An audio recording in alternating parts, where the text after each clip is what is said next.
ముందుగా వేణుగోపాల్ రెడ్డి గారు నమస్తే అండి. నమస్తే. ఇది ఊహించిందేనా లేకపోతే ఏమైనా షాకింగ్ విషయమా? షాకింగ్ ఏం లేదంటే ఇప్పుడు కవిత ఇన్వాల్వ్ అయిందంటే కేసీఆర్ తెలియకుండానే ఇన్వాల్వ్ అయిందనేది ఏముండదు. అంటే కవిత ఎన్ని రోజులు ఈ ఎపిసోడ్ నడిపించింది అంటే ఎప్పటి నుంచి అయితే స్టార్ట్ అయిందో అది కేసీఆర్ తెలియకుంటే ఉండదు. కాకపోతే దానికి కావాల్సిన ఎవిడెన్స్లు అవన్నీ ఉండకపోవచ్చు, అవన్నీ బయటికి రాకపోవచ్చు. ఒకటి. రెండోది ఏంటంటే తెలంగాణ రాష్ట్రం వచ్చే వరకు ఒక పద్ధతి.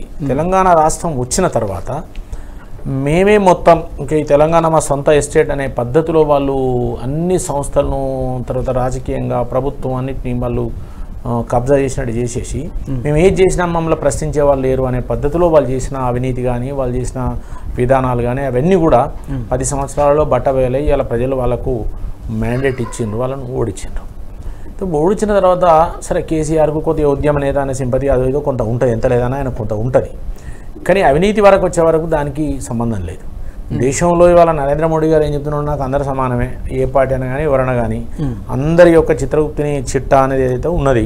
ఎందుకంటే 2014లో వారు ఎప్పుడైతే అధికారంలో వచ్చిండ్రో రాగానే ఈ నల్లధనం మీద ఒక చట్టం తీసుకొచ్చిన విషయం తెలుసు అందరికీ. ఆ చట్టం తీసుకొచ్చిన తర్వాత అందరు కూర్చు బిగించుకున్నది. కాబట్టి ఇవాళ ఎవ్వరూ ఏదైనా కూడా ట్రాన్స్పరెన్సీ ఉండాల్సిందే రాజకీయ నాయకులు. రాబోయే రోజులలో మీకు డిజిటల్ సిస్టమ్ డెవలప్ అవుతూ ఉంటే ఇంకా నీకు ఎన్నికలలో కూడా డబ్బు ఎక్కువ ఖర్చు పెట్టే పరిస్థితి రాదు. రాబోయే రోజుల్లో రాకుండా చేస్తారు. నెక్స్ట్ ఈ 5 yearsలో నీకు నెక్స్ట్ టైం డబ్బులు లిక్విడ్ అమౌంట్ దొరకదు. చిన్న ఇది 200-100 రూపాయల డినామినేషనే ఉండే అవకాశం ఉంటుంది. అంత డిజిటల్ అంటే నరేంద్ర మోడీ గారు ఏంటంటే మొత్తం దేశంలో పాలసీ కరప్షన్ అనేది లేకుండా పోవాలి. రాజకీయ నాయకులు 1000 కోట్లు పెట్టి ఎన్నికల్లో పెట్టుబడులు పెట్టి ఎన్నికలు చేయడం ఏదైతే ఉన్నదో ఇది ప్రజాస్వామ్యాన్ని మనం హత్య చేయడమే. ప్రజాస్వామ్యంలో ప్రజలు స్వేచ్ఛగా ఓటేసుకొని వాళ్ళకి ఇష్టం ఉన్న వ్యక్తిని ఇష్టం ఉన్న ప్రభుత్వాన్ని ఎన్నుకునే పరిస్థితి ఉండాలి తప్ప ఇలా ఇంతకుముందు కొన్ని రాష్ట్రాల్లో పార్లమెంట్కి ఎప్పుడు డబ్బులు పంచలేదు, పార్లమెంట్ కూడా డబ్బులు పంచే కల్చర్ తీసుకొస్తున్నారు. కాంగ్రెస్ పార్టీ వచ్చినాక ఇక్కడ కూడా ఆ పరిస్థితి తీసుకొచ్చింది కాంగ్రెస్ పార్టీ కూడా. ఇప్పుడు మొన్న అంటే నేను గెలవడం ముఖ్యం కానీ వాళ్ళకు నైతిక విలువ లేదు, అవినీతికి సంబంధించింది లేదు, రేపు ఫ్యూచర్ ఏందనేది కూడా లేదు. కాబట్టి ఇవాళ ఏం జరుగుతున్నది, ప్రజలు కూడా ఆలోచిస్తున్నారు. ప్రజలు కూడా ఇవాళ యూత్ ఏం ఆలోచిస్తున్నది అంటే నిన్న జరిగిన ఎన్నికల్లో అందరూ నరేంద్ర మోడీ గారి పేరు మీద ఓట్లు పడ్డాయని చెప్తున్నారు, అది వాస్తవం. కానీ ఇంకో అంశం కూడా ఉన్నది, ఫ్రీబీస్కు వ్యతిరేకంగా కూడా ఈసారి ఓటేసారు. ఫ్రీబీస్కు వ్యతిరేకంగా కూడా తెలంగాణలో భారతీయ జనతా పార్టీకి ఓటేసారు. ఈ ఫ్రీబీస్ వల్ల సమాజంలో అశాంతి చెలరేగుతున్నది, డెవలప్మెంట్ ఆగుతున్నది, ఎవరికి ఏం లాభం జరగడం లేదు, పేదలు పేదలుగానే మారుతున్నారు, మిగతా వాళ్ళకు ఉపాధి అవకాశాలు కోల్పోతున్నారు. డెవలప్మెంట్ లేకపోతే ఉపాధి అవకాశాలు కూడా ఉంటాయి, డెవలప్మెంట్లో ఉపాధి అవకాశాలు వస్తాయి. కాబట్టి ఇవన్నీ పోతున్నాయి, ఒక ఇండిసిప్లిన్ పెరుగుతున్నది, పనికి ఎవరు దొరకడం లేదు.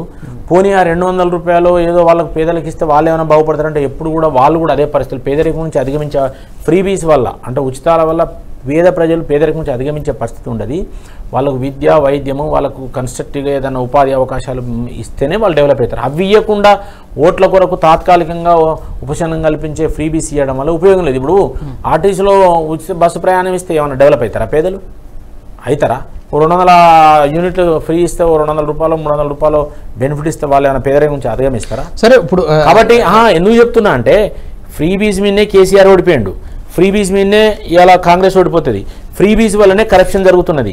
ఫ్రీబీస్ ఎందుకంటే డబ్బులు పంచి గెలవాలనే ఆలోచన ఎప్పుడైతే వచ్చిందో ఇష్టం ఉన్నట్టు దోసుకొని ఆ డబ్బులు పంచి ఎన్నికల్లో ఖర్చు పెట్టి గెలవాలనే ఈ బేసిక్ ప్రిన్సిపల్ ఏదైతే ఉన్నదో వాళ్ళది అదే వాళ్ళని జైలు పంపుతున్నదని చెప్తున్నా. దీని సీక్వెన్స్ బీజేపీ మీద ఒక ఆరోపణ ఉంది వేణుగోపాల్ రెడ్డి గారు, చెప్పండి.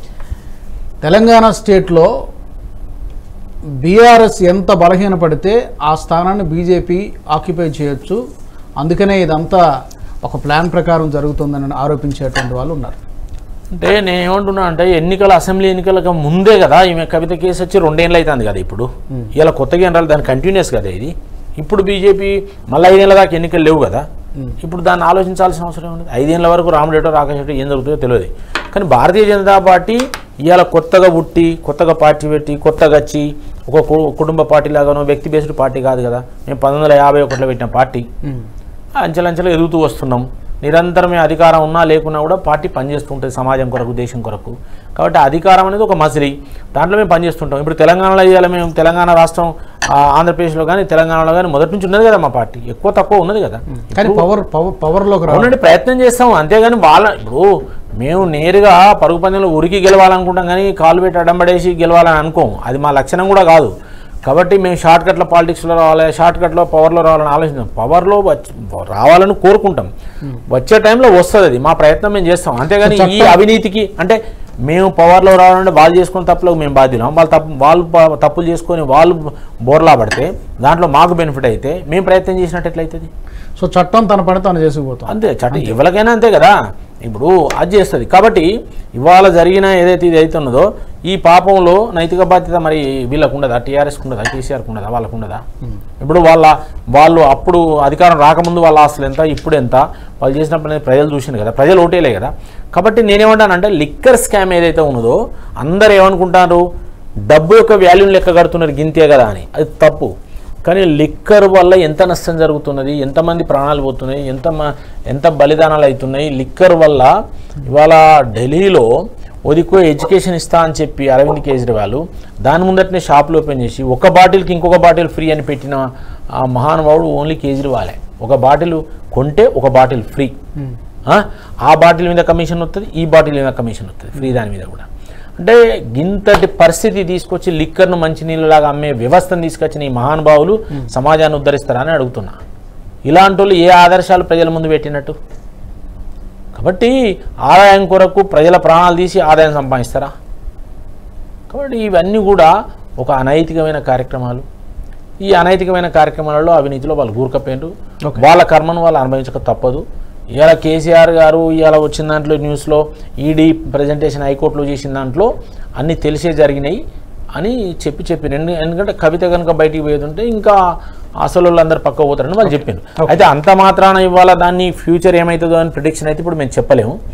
కేవలం హైకోర్టులో ఈడీ ప్రజెంటేషన్ చేసిన దాని మీద మాత్రమే కొంత మొదటి నుంచి సంబంధాలు ఉన్నాయి, మాట వాస్తవం. కానీ అందులో ఎవిడెన్స్ ఉన్నాయా లేవా తెలియదు. ఓకే, ఈ వీడియో మీకు నచ్చినట్టయితే లైక్ చేయండి, 10 మందికి షేర్ చేయండి, అలాగే కామెంట్ల రూపంలో మీ అభిప్రాయాలను మాతో పంచుకోండి. Nationalist hub group of channels ను సబ్స్క్రైబ్ చేసుకుని తెలుగునాట జాతీయవాద జర్నలిజాన్ని ప్రోత్సహించండి. ఈ వీడియో కింద ఉన్న బెల్ ఐకాన్ పై క్లిక్ చేయడం మర్చిపోవద్దు.